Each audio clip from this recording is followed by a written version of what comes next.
This recording by Zachary Brewster Geiss, Greenbelt, Maryland, January 2007. The Adventures of Sherlock Holmes by Sir Arthur Conan Doyle. Adventure 4, The Boscombe Valley Mystery. We were seated at breakfast one morning, my wife and I, when the maid brought in a telegram. It was from Sherlock Holmes and ran in this way. Have you a couple of days to spare? Have just been wired for from the west of England in connection with Boscombe Valley tragedy. Shall be glad if you will come with me. Air and scenery perfect. Leave Paddington by the 11:15. "What do you say, dear?" said my wife, looking across at me. "Will you go?" "I really don't know what to say. I have a fairly long list at present." "Oh, Anstruther would do your work for you. You have been looking a little pale lately. I think that the change would do you good. And you are always so interested in Mr. Sherlock Holmes's cases." "I should be ungrateful if I were not, seeing what I gained through one of them," I answered. "But if I am to go, I must pack at once, for I have only half an hour." My experience of camp life in Afghanistan had at least had the effect of making me a prompt and ready traveler. My wants were few and simple, so that in less than the time stated, I was in a cab with my valise, rattling away to Paddington Station. Sherlock Holmes was pacing up and down the platform, his tall, gaunt figure made even gaunter and taller by his long grey travelling cloak and close-fitting cloth cap. "It is really very good of you to come, Watson," said he. "It makes a considerable difference to me, having someone with me on whom I can thoroughly rely. Local aid is always either worthless or else biased. If you will keep the two corner seats, I shall get the tickets." We had the carriage to ourselves, save for an immense litter of papers which Holmes had brought with him. Among these he rummaged and read, with intervals of note-taking and of meditation, until we were past Reading. Then he suddenly rolled them all into a gigantic ball and tossed them up onto the rack. "Have you heard anything of the case?" he asked. "Not a word. I have not seen a paper for some days." "The London press has not had very full accounts. I have just been looking through all the recent papers in order to master the particulars. It seems from what I gather to be one of those simple cases which are so extremely difficult." "That sounds a little paradoxical." "But it is profoundly true. Singularity is almost invariably a clue.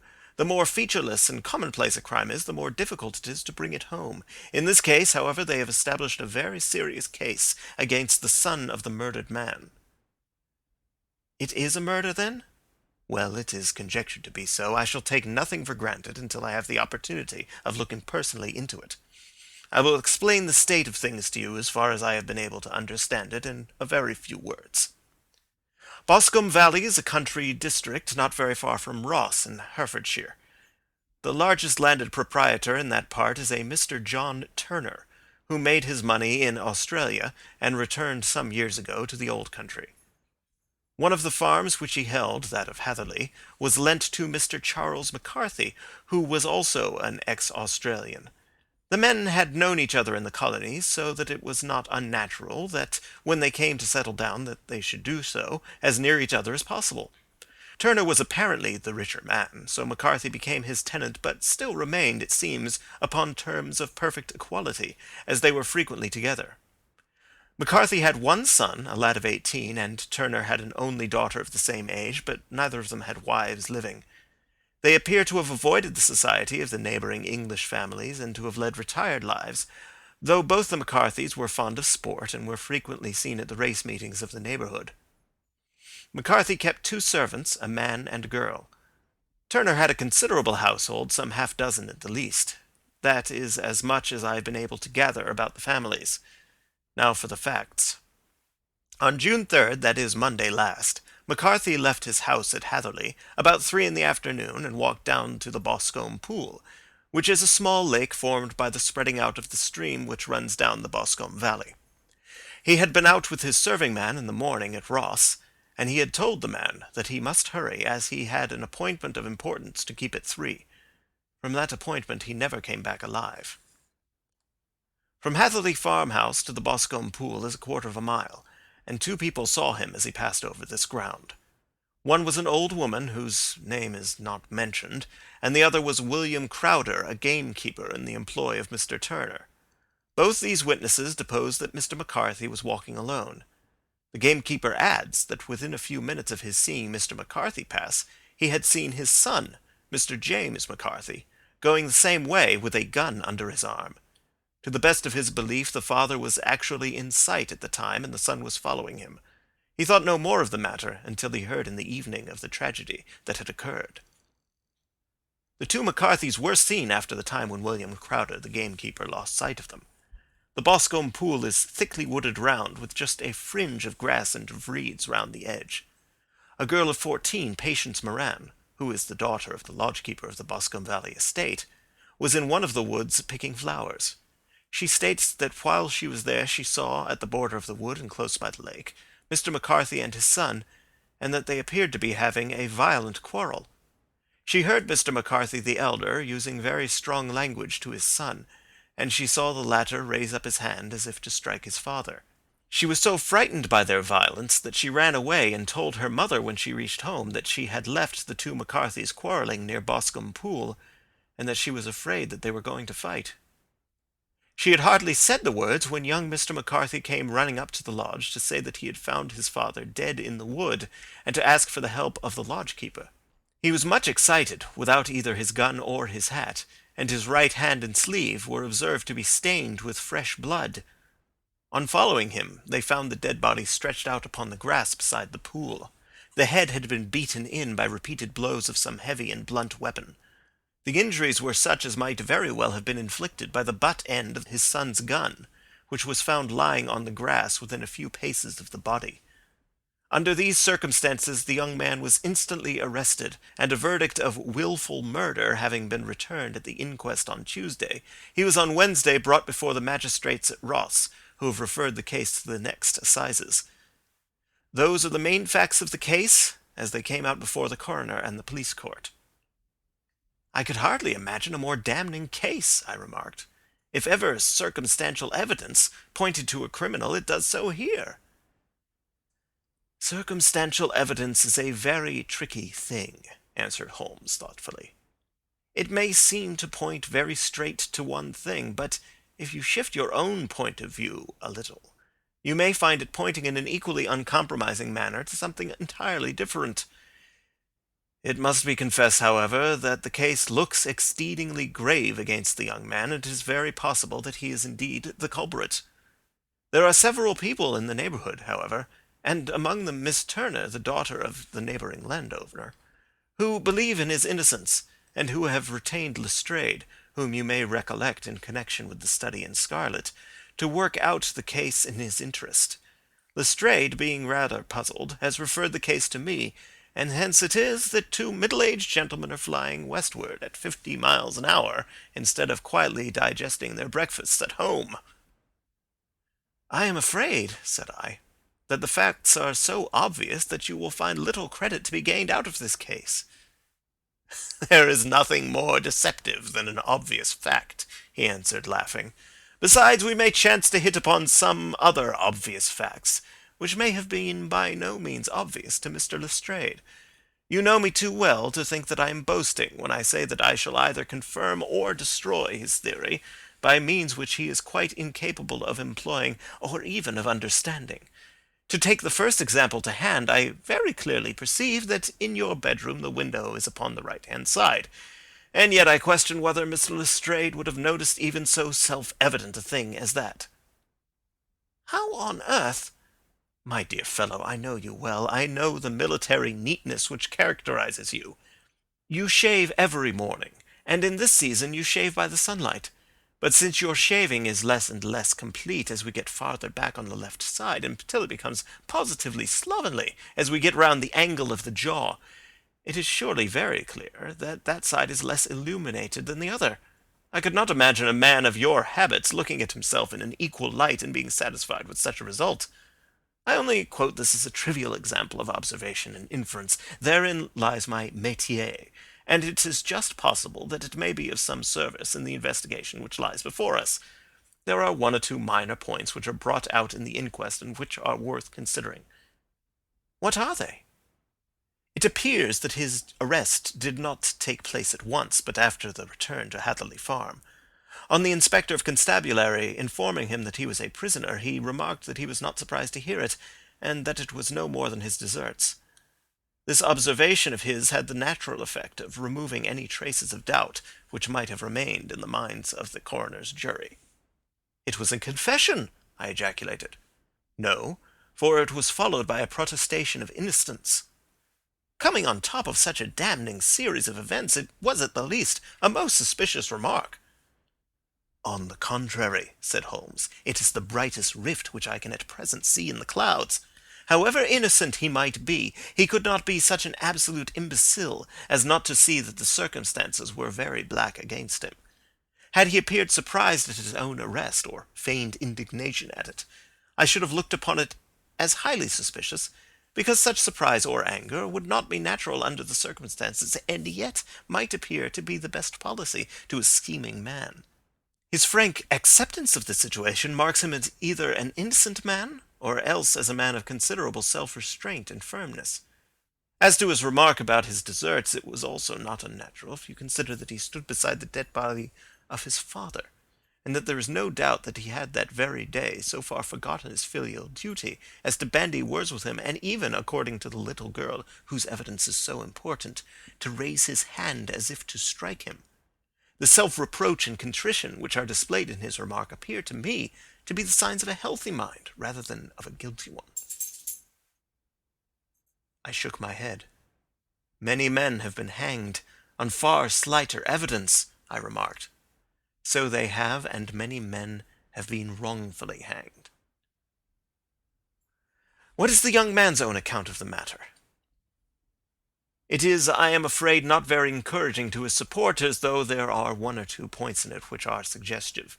You will find it here and may read it for yourself."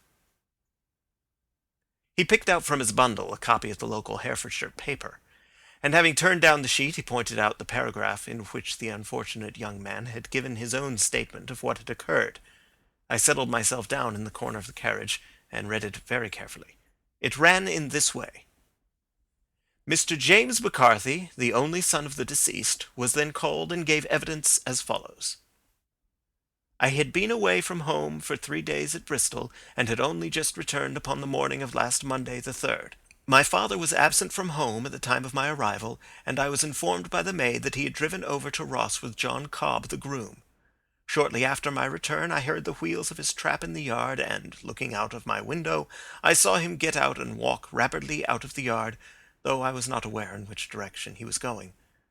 I then took my gun and strolled out in the direction of the Boscombe Pool with the intention of visiting the rabbit warren which is upon the other side.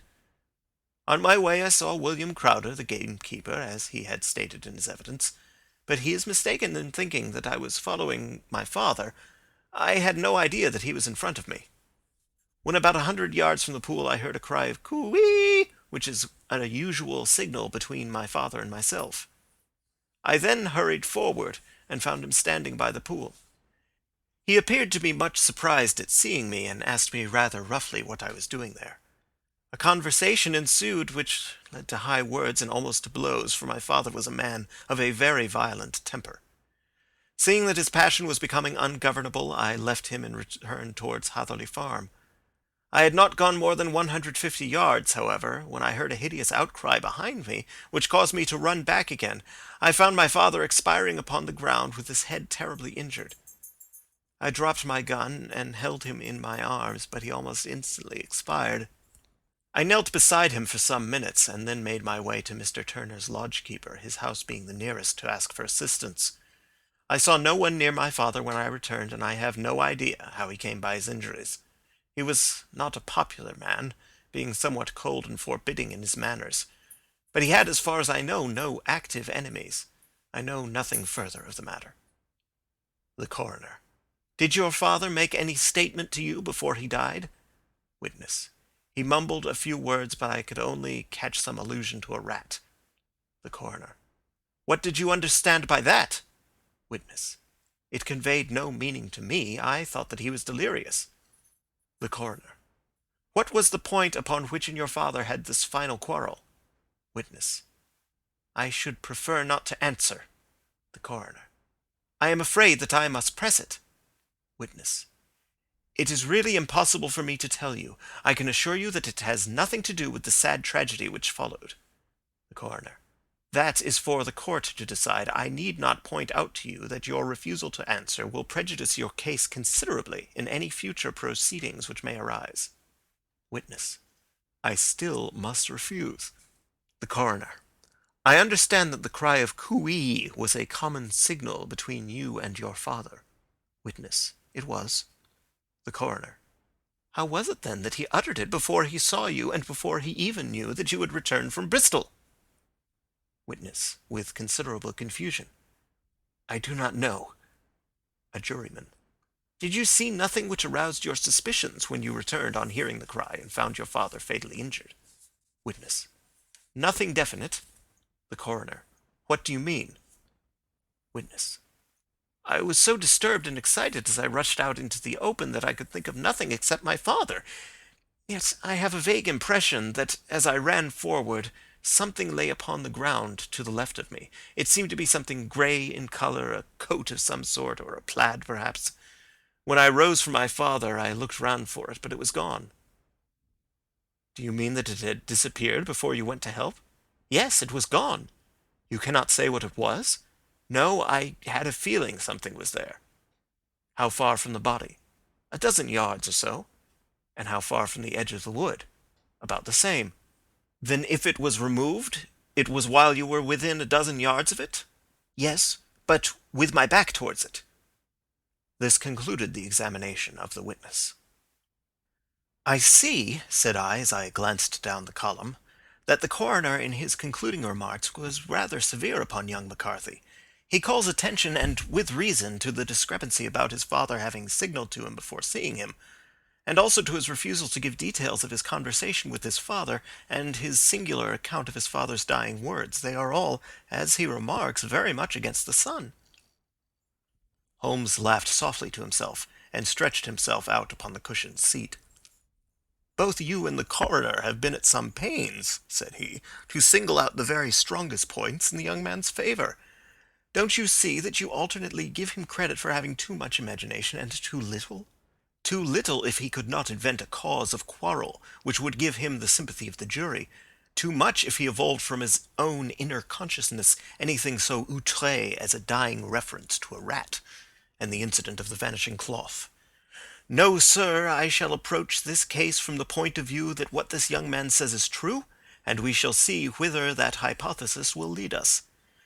And now here is my pocket Petrarch, and not another word shall I say of this case until we are on the scene of action. We lunch at Swindon, and I see that we shall be there in 20 minutes. It was nearly 4 o'clock when we at last, after passing through the beautiful Stroud Valley and over the broad gleaming Severn, found ourselves at the pretty little country town of Ross. A lean ferret-like man, furtive and sly-looking, was waiting for us upon the platform.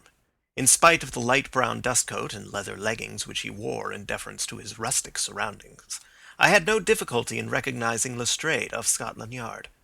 With him we drove to the Hereford Arms, where a room had already been engaged for us. "I have ordered a carriage," said Lestrade, as we sat over a cup of tea. "I knew your energetic nature, and that you would not be happy until you had been on the scene of the crime." "It was very nice and complimentary of you," Holmes answered. "It is entirely a question of barometric pressure." Lestrade looked startled. "I do not quite follow," he said. "How is the glass? 29, I see. No wind and not a cloud in the sky. I have a case full of cigarettes here which needs smoking, and the sofa is very much superior to the usual country hotel abomination.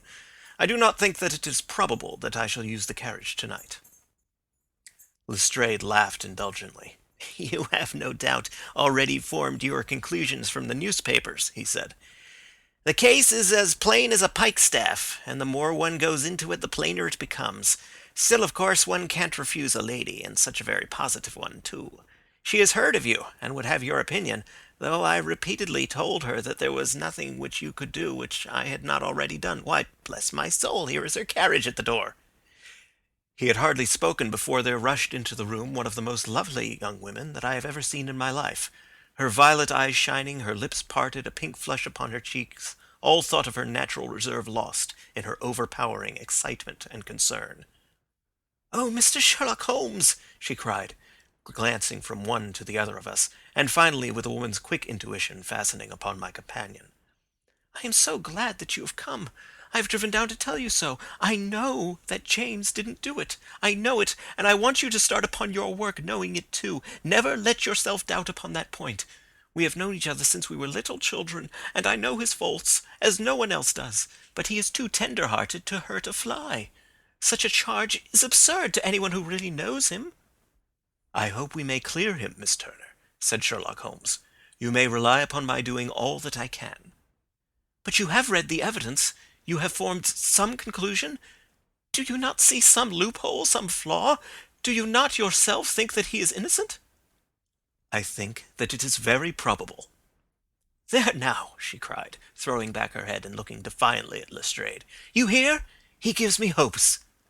Lestrade shrugged his shoulders. "I am afraid that my colleague has been a little quick in forming his conclusions," he said. "But he is right. Oh, I know that he is right. James never did it. And about his quarrel with his father, I am sure that the reason why he would not speak about it to the coroner is because I was concerned in it." "In what way?" asked Holmes. "It is no time for me to hide anything. James and his father had many disagreements about me. Mr. McCarthy was very anxious that there should be a marriage between us. James and I have always loved each other as brother and sister, but of course he is young and has seen very little of life yet, and, well, naturally he did not wish to do anything like that yet. So there were quarrels, and this, I am sure, was one of them." "And your father?" asked Holmes. "Was he in favor of such a union?" "No, he was averse to it also. No one but Mr. McCarthy was in favor of it." A quick blush passed over her fresh young face as Holmes shot one of his keen, questioning glances at her. "Thank you for this information," said he. "May I see your father if I call tomorrow?" "I am afraid the doctor won't allow it." "The doctor?" "Yes. Have you not heard? Poor father has never been strong for years back, but this has broken him down completely.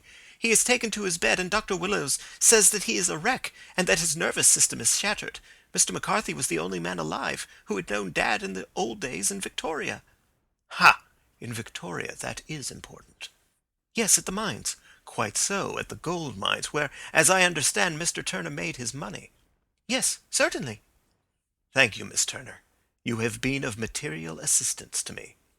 "You will tell me if you have any news tomorrow. No doubt you will go to the prison to see James. Oh, if you do, Mr. Holmes, do tell him that I know him to be innocent." "I will, Miss Turner." "I must go home now, for Dad is very ill, and he misses me so if I leave him. Goodbye, and God help you in your undertaking." She hurried from the room as impulsively as she had entered, and we heard the wheels of her carriage rattle off down the street. "I am ashamed of you, Holmes," said Lestrade with dignity after a few minutes' silence. "Why should you raise up hopes which you are bound to disappoint? I am not over-tender of heart, but I call it cruel." "I think that I see my way to clearing James McCarthy," said Holmes. "Have you an order to see him in prison?" "Yes, but only for you and me." "Then I shall reconsider my resolution about going out. We have still time to take a train to Hereford and see him tonight?" "Ample." "Then let us do so. Watson, I fear that you will find it very slow, but I shall only be away a couple of hours." I walked down to the station with them, and then wandered through the streets of the little town, finally returning to the hotel, where I lay upon the sofa and tried to interest myself in a yellow-backed novel.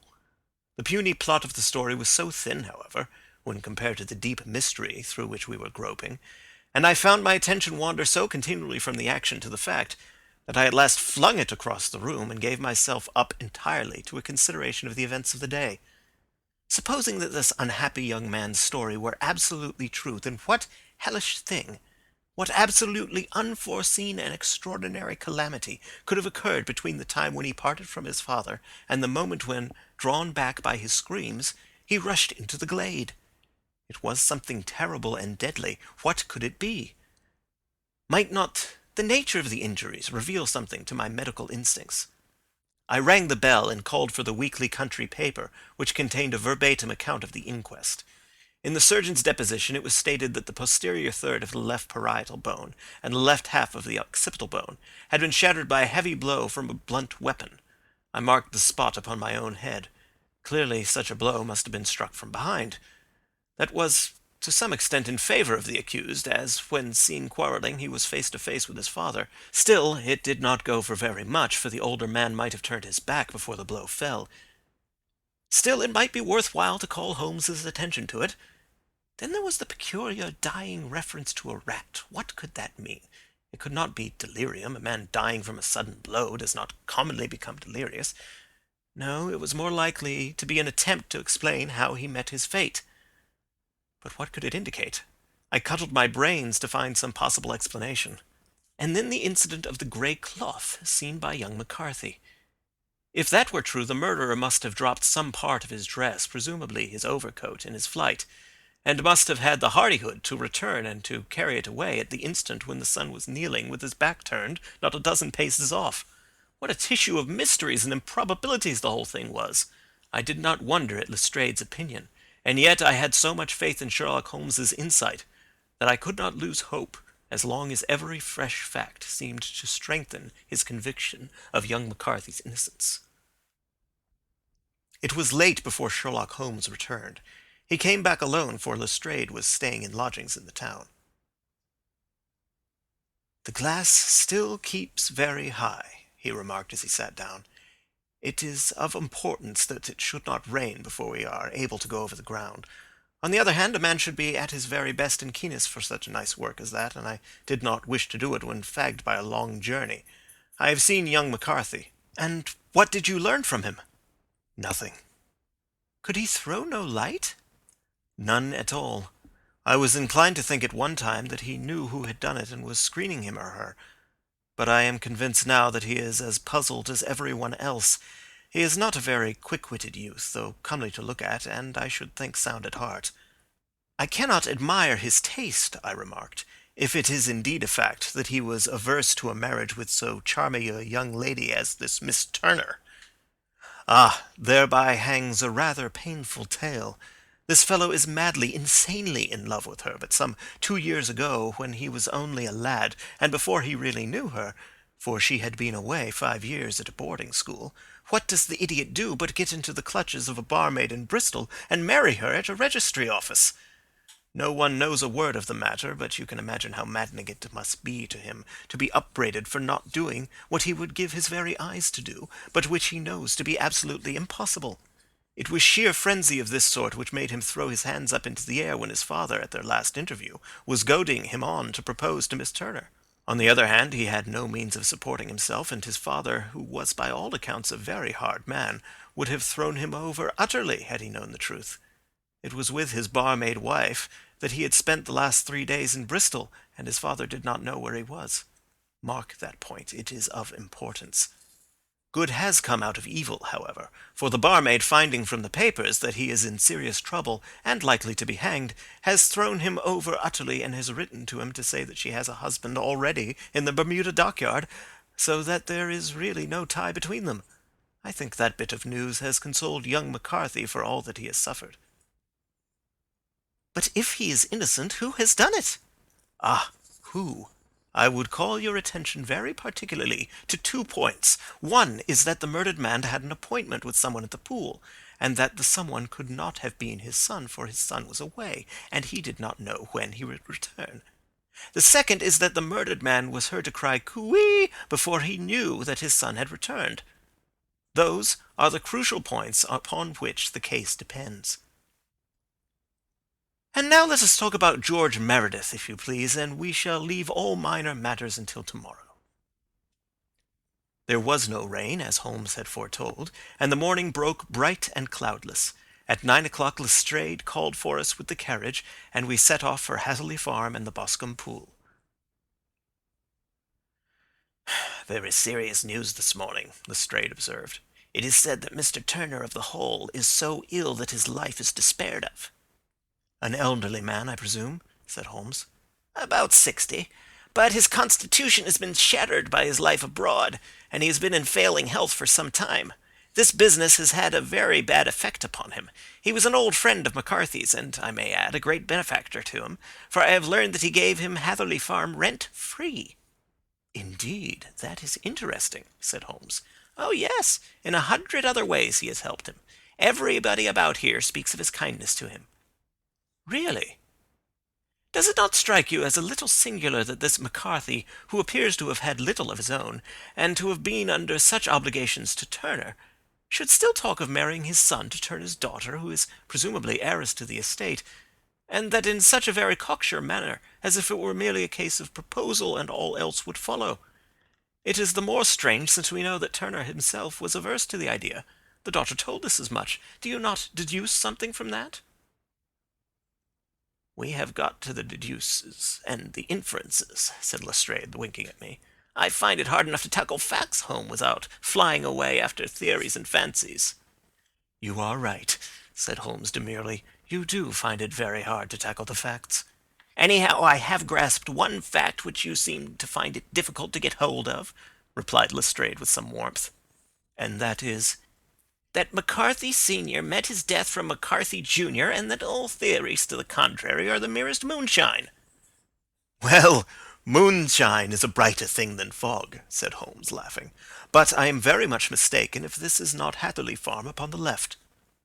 "Yes, that is it." It was a widespread, comfortable-looking building, 2-storied, slate-roofed, with great yellow blotches of lichen upon the grey walls. The drawn blinds and the smokeless chimneys, however, gave it a stricken look, as though the weight of this horror still lay heavy upon it. We called at the door, when the maid, at Holmes's request, showed us the boots which her master wore at the time of his death, and also a pair of the son's, though not the pair which he had then had. Having measured these very carefully from 7 or 8 different points, Holmes desired to be led to the courtyard, from which we all followed the winding track which led to Boscombe Pool. Sherlock Holmes was transformed when he was hot upon such a scent as this. Men who had only known the quiet thinker and logician of Baker Street would have failed to recognize him. His face flushed and darkened. His brows were drawn into 2 hard black lines, while his eyes shone out from beneath them with a steely glitter. His face was bent downward, his shoulders bowed, his lips compressed, and the veins stood out like whipcord in his long sinewy neck. His nostrils seemed to dilate with a purely animal lust for the chase, and his mind was so absolutely concentrated upon the matter before him that a question or remark fell unheeded upon his ears, or at the most only provoked a quick, impatient snarl in reply.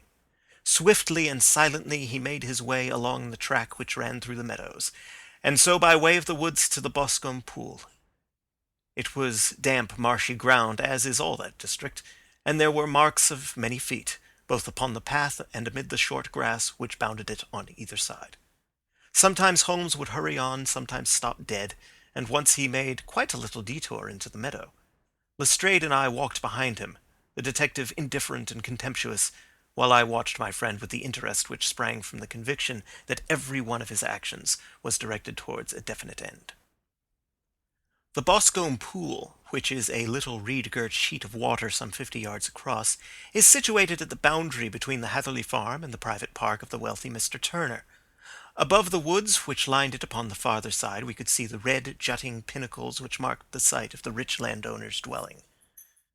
On the Hatherley side of the pool the woods grew very thick, and there was a narrow belt of sodden grass 20 paces across between the edge of the trees and the reeds which lined the lake.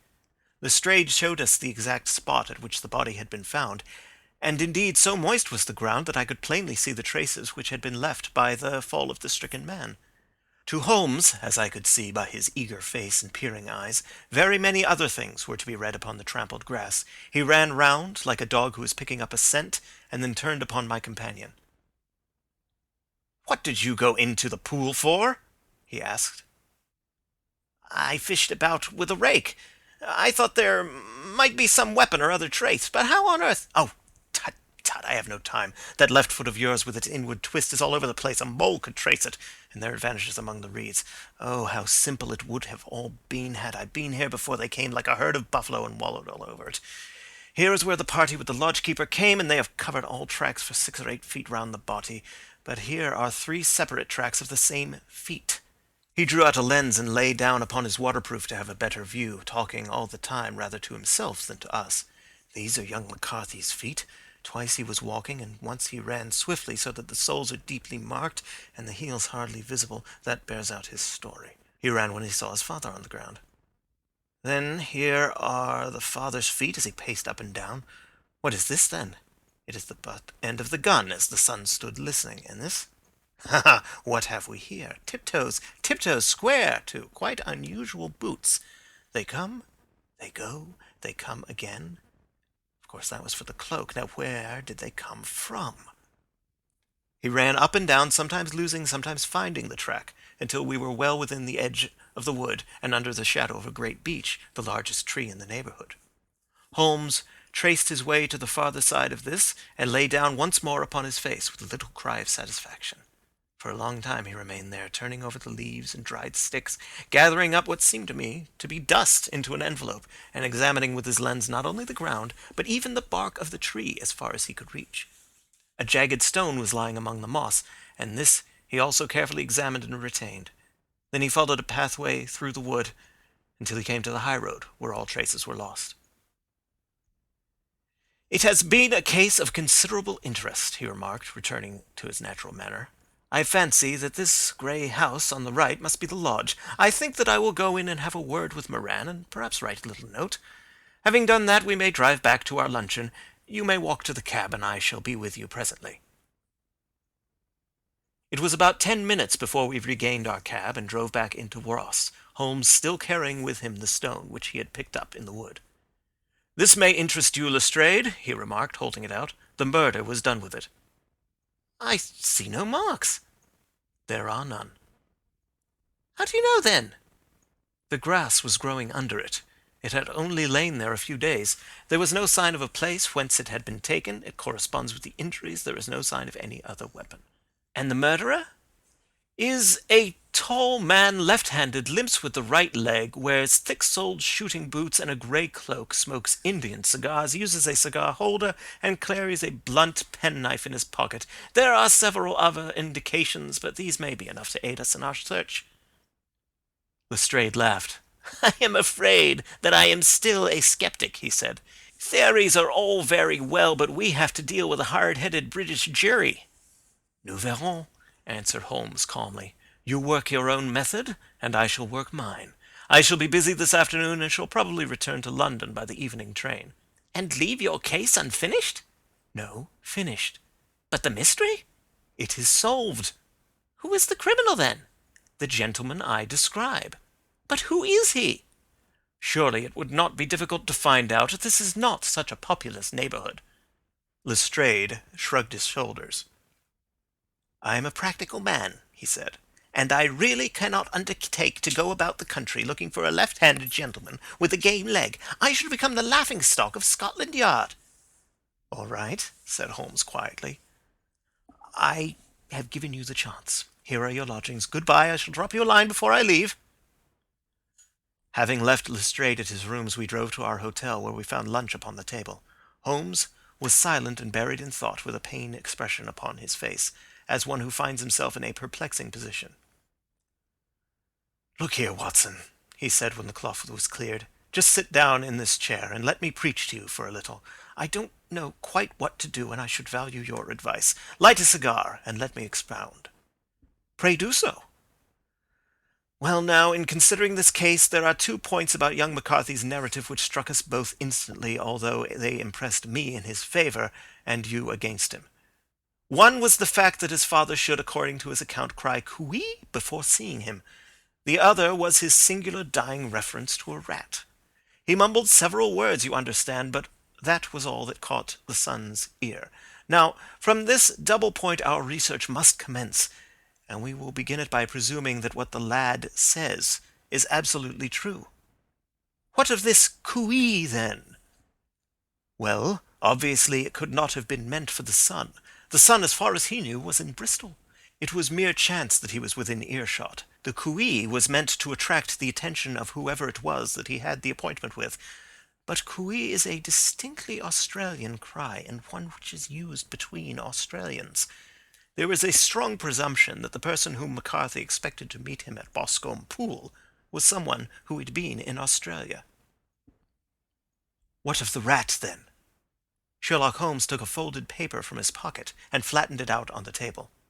"This is a map of the colony of Victoria," he said. "I wired to Bristol for it last night." He put his hand over part of the map. "What do you read?" "A rat," I read. "And now?" He raised his hand. "Ballarat." Quite so. That was the word the man uttered, and of which his son only caught the last two syllables. He was trying to utter the name of his murderer, so-and-so of Ballarat. "It is wonderful!" I exclaimed. "It is obvious. And now you see I had narrowed the field down considerably. The possession of a grey garment was a third point which, granting the son's statement to be correct, was a certainty. We have come now out of mere vagueness to the definite conception of an Australian from Ballarat with a grey cloak." "Certainly." "And one who was at home in the district, for the pool can only be approached by the farm or by the estate, where strangers could hardly wander." "Quite so." "Then comes our expedition of today. By an examination of the ground I gained the trifling details which I gave to that imbecile Lestrade as to the personality of the criminal." "But how did you gain them?" "You know my method. It is founded upon the observation of trifles. His height I might know that you might roughly judge from the length of his stride. His boots, too, might be told from their traces. Yes, they were peculiar boots." "But his lameness?" "The impression of his right foot was always less distinct than his left. He put less weight upon it. Why? Because he limped. He was lame." "But his left-handedness?" "You were yourself struck by the nature of the injury as recorded by the surgeon at the inquest. The blow was struck from immediately behind, and yet was upon the left side. Now, how can that be, unless it were by a left-handed man? He had stood behind that tree during the interview between the father and son. He had even smoked there. I found the ash of a cigar, which my special knowledge of tobacco ashes enables me to pronounce as an Indian cigar. I have, as you know, devoted some attention to this, and written a little monograph on the ashes of 140 different varieties of pipe, cigar, and cigarette tobacco. Having found the ash, I then looked round and discovered the stump among the moss where he had tossed it. It was an Indian cigar, of the variety which are rolled in Rotterdam." "And the cigar holder?" "I could see that the end had not been in his mouth, therefore he used a holder.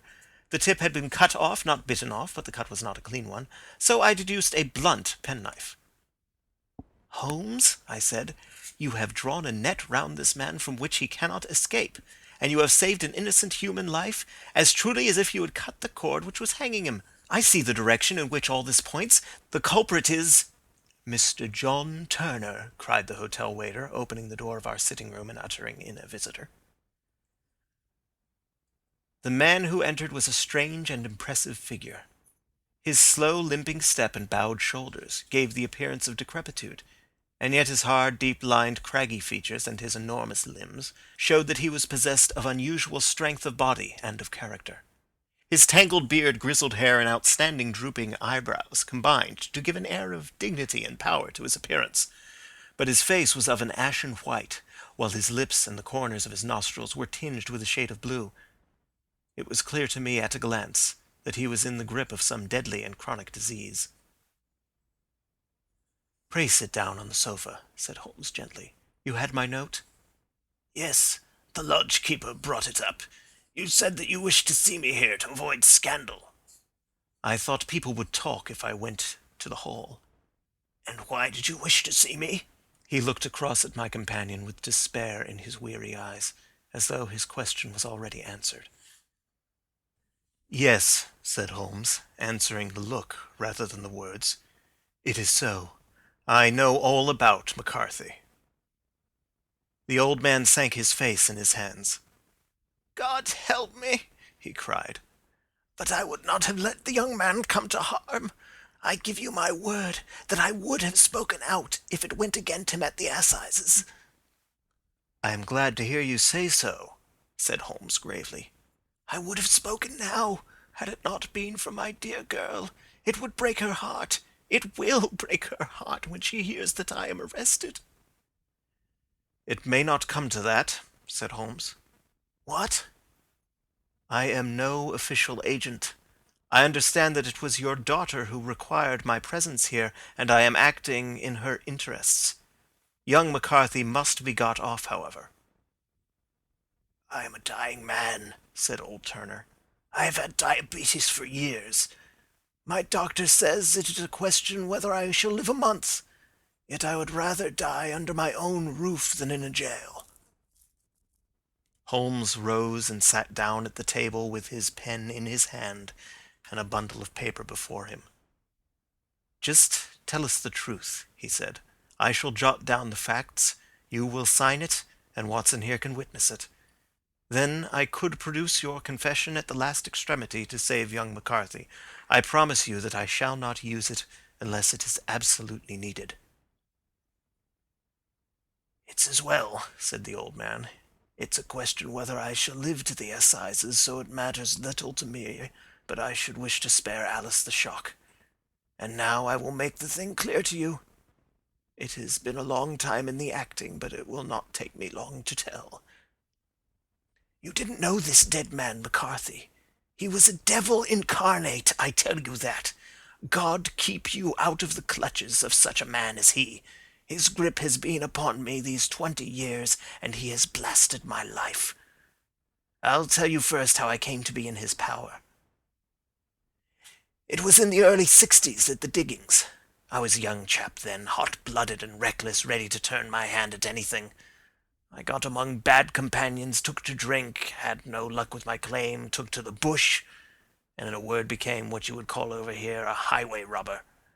There were 6 of us, and we had a wild, free life of it, sticking up a station from time to time, or stopping the wagons on the road to the diggings. Black Jack of Ballarat was the name I went under, and our party is still remembered in the colony as the Ballarat Gang. One day, a gold convoy came down from Ballarat to Melbourne, and we lay in wait for it and attacked it. There were 6 troopers and 6 of us, so it was a close thing, but we emptied 4 of their saddles at the first volley. 3 of our boys were killed, however, before we got the swag. I put my pistol to the head of the wagon driver, who was this very man McCarthy. I wished to the Lord that I had shot him then, but I spared him, though I saw his wicked little eyes fixed on my face as though to remember every feature. We got away with the gold, became wealthy men, and made our way over to England without being suspected. There I parted from my old pals and determined to settle down to a quiet and respectable life. I bought this estate, which chanced to be in the market, and I set myself to do a little good with my money to make up for the way in which I had earned it. I married too, and though my wife died young, she left me my dear little Alice. Even when she was just a baby, her wee hand seemed to lead me down the right path as nothing else had ever done. In a word, I turned over a new leaf and did my best to make up for the past. All was going well when McCarthy laid his grip upon me. I had gone up to town about an investment, and I met him in Regent Street with hardly a coat to his back or a boot to his foot. "Here we are, Jack," says he, touching me on the arm. "We'll be as good as a family to you. There's 2 of us, me and my son, and you can have the keeping of us. If you don't, it's a fine, law-abiding country is England, and there's always a policeman within hail." Well, down they came to the West Country. There was no shaking them off, and there they have lived rent-free on my best land ever since. There was no rest for me, no peace, no forgetfulness. Turn where I would, there was his cunning, grinning face at my elbow. It grew worse as Alice grew up, for he soon saw I was more afraid of her knowing my past than of the police.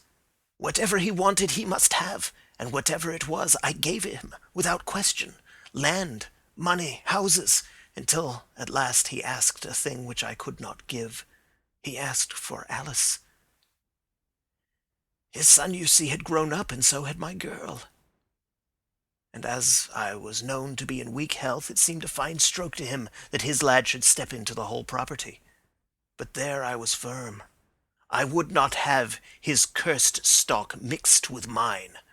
Not that I had any dislike to the lad, but his blood was in him, and that was enough. I stood firm. McCarthy threatened. I braved him to do his worst. We were to meet at the pool midway between our houses to talk it over. When I went down there, I found him talking with his son, so I smoked a cigar and waited behind a tree until he should be alone. But as I listened to his talk, all that was black and bitter in me seemed to come uppermost. He was urging his son to marry my daughter with as little regard for what she might think, as if she were a slut from off the streets. It drove me mad to think that I and all that I held most dear should be in the power of such a man as this. Could I not snap the bond? I was already a dying and desperate man. Though clear of mind and fairly strong of limb, I knew that my own fate was sealed. But my memory and my girl both could be saved if I could but silence that foul tongue. I did it, Mr. Holmes. I would do it again. Deeply as I have sinned, I have led a life of martyrdom to atone for it. But that my girl should be entangled in the same meshes which held me was more than I could suffer. I struck him down with no more compunction than if he had been some foul and venomous beast. His cry brought back his son, but I had gained the cover of the wood, though I was forced to go back to fetch the cloak which I had dropped in my flight. That is the true story, gentlemen, of all that occurred. Well, it is not for me to judge you, said Holmes, as the old man signed the statement which had been drawn out. I pray that we may never be exposed to such a temptation. I pray not, sir. And what do you intend to do? In view of your health? Nothing. You are yourself aware that you will soon have to answer for your deed to higher court than the assizes. I will keep your confession, and if McCarthy is condemned, I shall be forced to use it. If not, it shall never be seen by mortal eye, and your secret, whether you be alive or dead, shall be safe with us. Farewell, then, said the old man solemnly. Your own deathbeds, when they come, will be the easier for the thought of the peace which you have given to mine. Tottering and shaking in all his giant frame, he stumbled slowly from the room. God help us, said Holmes after a long silence. Why does fate play such tricks with poor, helpless worms? I never hear of such a case as this that I do not think of Baxter's words and say, there, but for the grace of God, goes Sherlock Holmes. James McCarthy was acquitted at the assizes on the strength of a number of objections which had been drawn out by Holmes and submitted to the defending counsel. Old Turner lived for 7 months after our interview, but he is now dead, and there is every prospect that the son and daughter may come to live happily together in ignorance of the black cloud which rests upon their past. End of Adventure 4, The Boscombe Valley Mystery.